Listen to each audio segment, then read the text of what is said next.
Welcome to zwide-media. If you're new to this channel, please subscribe. Don't forget to like, comment and share. Here's a new video for today. Enjoy. Kufunwa uthuli inkabi eyabulala usomatekisi eMpumalanga. Nibingelele ngiphinde nginamukele ezindabeni zezwide-media. Igama lami ngusibonga konke wakantwana Mothanda, ungangibiza intatheli eka YouTube. Isikiphe incwadi egunyaza ukuboshwa kwenkabi esolwa ngokuhlasela amawele enkantolo yemantshi yaseMpumalanga. Lokhu kumenyezelwe ukhulumela amaphoyisa KwaZulu-Natal uColonel Robert Ntsunda estatementeni asithumelele abezindaba.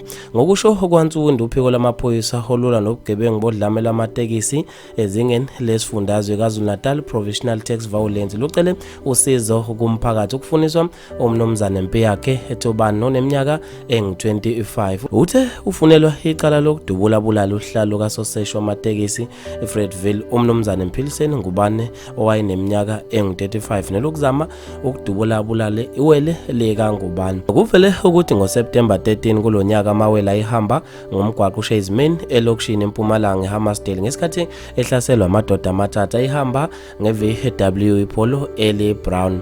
Uqhube wathi amadoda avulela ngenhlamvu kubagilwa kwafa ungubane umphiliseni iwele lakhe lakwazi ukuphunyula labale. Nguchaza okhulumela amaphoyisa uthe kwavulwa icala lokubulala nelokuzama ukubulala estation samaphoyisa saseMpumalanga. Idokodo lakhona ledlulisela ophukeni oluphenya amacala odlame lwamatekisi Provincial Tax Violence ukuthi luqhubeke luphenyo. Uqhube wathi uphenyo oluveza ukuthi uMbatha wayengubhongoze kwakhe nitulo lokuhlasela kanti kwamanje akazi ukuthi ukuphi. Kuvela ukuthi ungokudabuka eGreat Town kodwa kukholakala ukuthi ubuye ahlale naseNtshanga. Kuchaza okhulumela amaphoyisa uthe incwadi egunyaza ukuboshwa kwakhe ikhishwe enkantolo kanti amaphoyisa acela noma ubani ongaba nolwazi ukuthi ngabe ungakuphi athinte umphenyi wecala wabe eseshiya izinombolo.